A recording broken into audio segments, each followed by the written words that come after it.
নমস্কার বন্ধুরা, দেশ এবং দেশের বাইরে থেকে যারা আজকে আমার ভিডিওটি কন্টিনিউ করেছেন প্রত্যেককেই gardener tips with Kamal YouTube চ্যানেলে স্বাগতম। ডিসেম্বরে শীতের ঘনঘটার মধ্যে দিয়ে ছাদ বাগানের সমস্ত আম গাছগুলো যাতে খুব সহজভাবে বেঁচে থাকে, খুব সহজভাবে গাছগুলো যাতে অভিযোজন করতে পারে, সেটাই কিন্তু আমার ছাদ বাগানীদের প্রধান লক্ষ্য। আর আজকের ভিডিওর আলোচনার বিষয়বস্তু এই ডিসেম্বর মাসে ছাদ বাগানের সবচেয়ে সেরা আম কাটিমন গাছের পরিচর্যা। কাটিমন এমন একটি আম যেটি কিন্তু সারা বছর গাছ ভর্তি ফলন দেয়। তার আগে কিন্তু গাছগুলোকে সঠিকভাবে পরিচর্যা করতে হয়। কাটিমন আম গাছের বিভিন্ন সমস্যা যেমন আছে, ঠিক তেমনি গাছকে পরিচর্যা করলে সেই সমস্যাগুলো প্রতিহত করার উপায়ও আমাদের জানতে হয়। আর আজকের ভিডিওয় তেমন একটি বিষয় নিয়ে আলোচনা করব। গাছের পরিচর্যা থেকে শুরু করে খাবার সব কিছু নিয়ে থাকছে আজকের ভিডিওটি, না স্কিপ করে কন্টিনিউ করুন।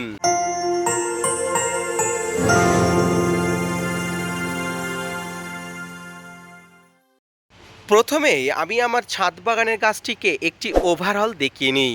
একটি হৃষ্টপুষ্ট গাছ যাকে বলে, যদিও এই গাছটি এখনও কিন্তু 2 বছর হয়নি, অর্থাৎ ফল আসার মতো উপযুক্ত বয়স গাছটিতে হয়নি।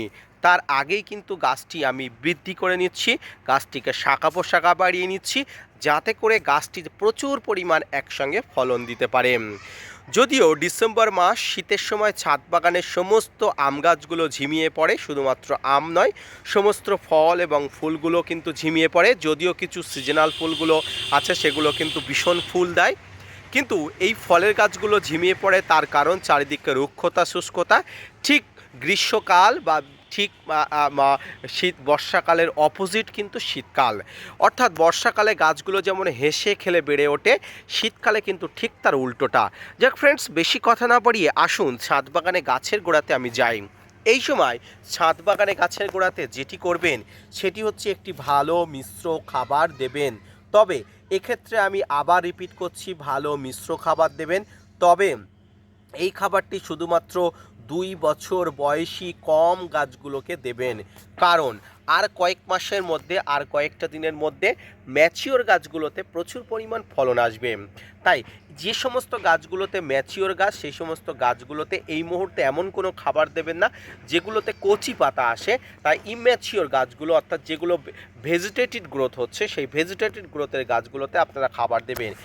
এই যে মাটি আছে, এই মাটিতে আপনারা সবসময় যে খাবারটি দেবেন, এই খাবারের মধ্যে প্রচুর পরিমাণ যাতে নাইট্রোজেন থাকে, শুধুমাত্র ছোট গাছগুলোর জন্য। এই নাইট্রোজেন গঠিত খাবারের মধ্যে সবচেয়ে বেস্ট খাবার হলো পাতা পচা সার এবং ভার্মি কম্পোস্ট। বিশ্বাস করুন ফ্রেন্ডস, এই পাতা পচা এবং ভার্মি কম্পোস্ট সার যদি সঠিকভাবে দিতে পারেন, আপনাকে আর কোনো ধরনের খাবার দিতে হবে না। আর এই কাজটি কিন্তু আমি আমার ছাদ বাগানে করে ফেলেছি। নভেম্বরের থেকে ডিসেম্বরের মধ্যে কিন্তু প্রথম যে খাবারটি দিতে হয়, সেই খাবারটি কিন্তু আমি আমার ছাদ বাগানে দিয়ে ফেলেছি। তাই আপনারাও অবশ্যই আপনাদের ছাদ বাগানে থাকা সমস্ত ধরনের গাছগুলোতে, অর্থাৎ আম গাছগুলোতে কিন্তু এই খাবারটি অবশ্যই দিয়ে দেবেন। এর যে খাবারটি আপনারা সবসময় দেবেন সেটি হচ্ছে SOP, অর্থাৎ সালফেট অফ পটাশ, যেটিতে বাজারে সাদা পটাশ নামে পরিচিত। এই সাদা পটাশ সবসময় গাছে কিন্তু দিতে হয়। এতে কিন্তু গাছ হৃষ্টপুষ্ট হয়, সুস্থ সবলভাবে থাকে এবং গাছে কোনো ধরনের কোনো সমস্যা থাকে না। এটি প্রতি 1 থেকে 2 গ্রাম প্রতি লিটার জলে গুলে প্রতি 15 দিন অন্তর ছোট বড় সমগ্র গাছগুলোতে দেওয়া যায়। এরপরে গাছের একটি সমস্যা দেখা যায়, পাতা কোঁকড়ানো সমস্যা। দেখুন এই ধরনের পাতাগুলো বিকৃতি হয়ে যায়, বা এই ধরনের ছোট পাতাগুলো দেখুন নৌকার দণ্ডের মতো হয়ে যায়, যেগুলো কিন্তু গুলতির মতো হয়ে যায়। এই সমস্যাগুলো সাধারণত 2টি কারণে হতে পারে, 1 বোরনের অভাবে, 2 ম্যাগনেসিয়ামের অভাবে। তাই আপনারা বোরন এবং ম্যাগনেসিয়াম আলাদা আলাদা দিনে আলাদা আলাদাভাবে আপনারা স্প্রে করবেন। আলাদা আলাদা দিনে আলাদা আলাদাভাবে বলতে, আপনি ধরুন আজকে যদি বোরন স্প্রে করেন, আপনি প্রায় 2 থেকে 3 দিন পরে ম্যাগনেসিয়াম স্প্রে করবেন, তাহলে কিন্তু এই সমস্যাগুলো দেখবেন অবশ্যই ঠিক হয়ে যাবে। তবে এক্ষেত্রে একটা কথা বলার, এই যে বাঁকা বা গুলতির মতো পাতাগুলো কিন্তু আর ঠিক হবে না, পরবর্তী যে পাতাগুলো বার হবে সুস্থ সবলভাবে বার হবে। এরপরে যে জিনিসটা সবচেয়ে বেশি গুরুত্ব দিতে হবে সেটি হচ্ছে গাছের শাখা প্রশাখা বাড়ানো। দেখুন যে কোনো গাছের সিঙ্গেল ডাল থেকে কিন্তু অনেকগুলো ডাল করার কিন্তু প্রসেস আমি এর আগে অনেকবার বলেছি, তবুও আরেকবার আমি অল্প করে বলে দিচ্ছি, যে কোনো গাছে ধরুন এখানে এই 3টা ডাল আছে, এই 3টা ডাল থেকে আরও অনেকগুলো ডাল বাড়ানোর জন্য কিন্তু আমি এই যে ডালের মাথাগুলো আছে, এই ডালের মাথাগুলো কিন্তু নখ দিয়ে কিন্তু প্রিঞ্চিং করে দিলে এখান থেকে পরবর্তীতে আরও কিন্তু ডাল বাড়াবে। যদিও আমি এই মুহূর্তে চাইছি না, কারণ আমার যে নতুন ডাল বার হয়েছে, নতুন ডালগুলো অত্যন্ত লিগলিগে, এগুলো একটু শক্তপোক্ত হলে কিন্তু আমি পরবর্তীতে আবার এই পদ্ধতিতে গাছের শাখা পোশাখা বাড়িয়ে নেব।